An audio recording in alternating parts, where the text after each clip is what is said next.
8 मई 2025 की रात WWE raw का एपिसोड बेहद खास था। पूरे शो में कई शानदार मैच, सेगमेंट और चौंकाने वाले मोमेंट्स देखने को मिले, लेकिन शो का सबसे बड़ा और यादगार पल तब आया जब WWE के दिग्गज सुपरस्टार द एनिमल बतिस्ता ने लंबे समय बाद वापसी की और आते ही दो बड़े सुपरस्टार्स सेथ रॉलिंस और ब्रॉन ब्रेकर पर खतरनाक हमला कर दिया। रॉ का मेन इवेंट था सेथ रॉलिंस बनाम ब्रॉन ब्रेकर। दोनों ही सुपरस्टार्स इस समय WWE के टॉप लेवल पर हैं। सेथ रॉलिंस को उनके स्टाइल और करिश्माई पर्सनैलिटी के लिए जाना जाता है, जबकि ब्रॉन ब्रेकर अपनी ताकत, फुर्ती और एग्रेसिवनेस के लिए मशहूर है। मैच शुरू होते ही दोनों के बीच जबरदस्त भिड़ंत देखने को मिली। सेथ रॉलिंस ने मैच में शुरुआती बढ़त बनाने की कोशिश की और कुछ हाई फ्लाइंग मूव्स दिखाए, जैसे कि सुपर किक, फ्रॉग स्प्लैश और फॉल्कन एरो, लेकिन ब्रॉन ब्रेकर ने भी हार नहीं मानी। उन्होंने सेथ को पावर स्लैम और स्पीयर जैसे दमदार मूव से चित करने की कोशिश की। मैच करीब 15 मिनट तक चला और दर्शकों का जोश लगातार बढ़ता गया। अंत में जब ब्रॉन ब्रेकर ने स्पीयर के लिए चार्ज किया, सेथ ने समय रहते उसे चकमा दिया और फिर मौका देखकर कर्ब स्टॉम्प मारा। रेफरी ने 3 तक गिनती गिनी और सेथ रॉलिंस ने मैच जीत लिया। रिंग में उनका हाथ ऊपर उठाया गया और सेथ ने अपने ट्रेडमार्क स्टाइल में भीड़ को चीयर किया, लेकिन किसी को अंदाजा नहीं था कि कुछ ही पल में क्या होने वाला है। जैसे ही सेथ रॉलिंस जीत का जश्न मना रहे थे, एरिना की लाइट्स धीमी होने लगी और अचानक स्क्रीन पर आग जैसी ग्राफिक्स दिखाई देने लगी। फिर एक तेज आवाज में बतिस्ता की theme music I walk alone बजने लगी। कुछ ही सेकंड में पूरा एरिना चीखने चिल्लाने लगा, दिस इज ऑसम।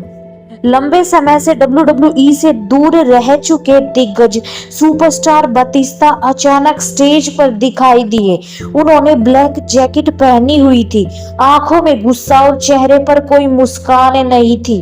उनकी चाल ही बता रही थी कि वो सिर्फ दिखने के लिए नहीं आए, वो किसी मिशन पर है। बतिस्ता बिना वक्त गवाए सीधा रिंग में पहुंचे। ब्रॉन ब्रेकर अभी तक सेट से मिली हार के कारण थके हुए थे और संभल नहीं पाए। बतिस्ता ने आते ही एक जोरदार स्पाइन बस्टर मारा, जिससे ब्रॉन रिंग में धराशायी हो गए। उनकी पीठ जमीन से टकराते ही पूरा एरिना गूंज उठा। ब्रॉन कुछ समझ पाते उससे पहले बतिस्ता ने उन्हें पकड़कर पावर बॉम्ब दे मारा, और वो भी रिंग के कोने में रखे स्टील स्टेप्स पर। ब्रॉन दर्द से कहरा उठे और डॉक्टर को आना पड़ा। सेथ रॉलिंस भी नहीं बचे। इसके बाद बतिस्ता ने सेथ रॉलिंस की तरफ देखा, जो अब तक हैरान परेशान थे।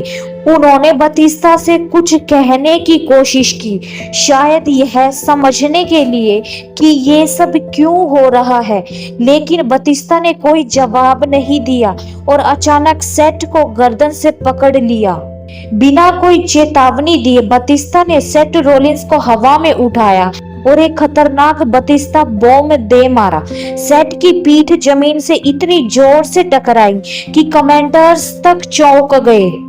इसके बाद बतिस्ता ने कुछ नहीं कहा, सिर्फ रिंग के बीच में खड़े होकर इधर उधर देखा। उन्होंने माइक उठाया, कुछ सेकंड सन्नाटा रहा और फिर उन्होंने सिर्फ एक लाइन बोली, I am back to destroy anything. इतना कहकर उन्होंने माइक नीचे गिरा दिया और स्टेज की ओर लौट गए। कोई म्यूजिक नहीं बजा, कोई रोशनी नहीं जली, बस एरिना में सन्नाटा था और रिंग में 2 घायल सुपरस्टार्स, सेथ रॉलिंस और ब्रॉन ब्रेकर। बतिस्ता की इस शॉकिंग वापसी के बाद बैक स्टेज में अफरा तफरी मच गई।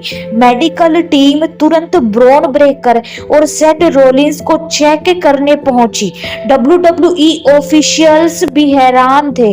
क्योंकि किसी को नहीं पता था कि बतिस्ता वापसी करने वाले हैं, और वो भी इस अंदाज में। WWE यूनिवर्स के मन में अब कई सवाल हैं। क्या बतिस्ता हील के रूप में लौटे हैं? क्या उनका निशाना सेथ रोलिंस है या ब्रॉन ब्रेकर? क्या वो किसी बड़े प्लान का हिस्सा है? बतिस्ता की वापसी की खबर कुछ ही मिनटों में सोशल मीडिया पर वायरल हो गई। ट्विटर, इंस्टाग्राम और यूट्यूब पर हैशटैग बतिस्ता रिटर्न्स ट्रेंड करने लगा। लाखों फैंस इस बात पर चर्चा कर रहे हैं कि अब WWE में क्या होने वाला है। क्या यह रेसलमेनिया 41 के बाद का सबसे बड़ा मोमेंट है? अब सबकी निगाहें अगले पल के रो एपिसोड पर है। क्या बतिस्ता दोबारा आएंगे?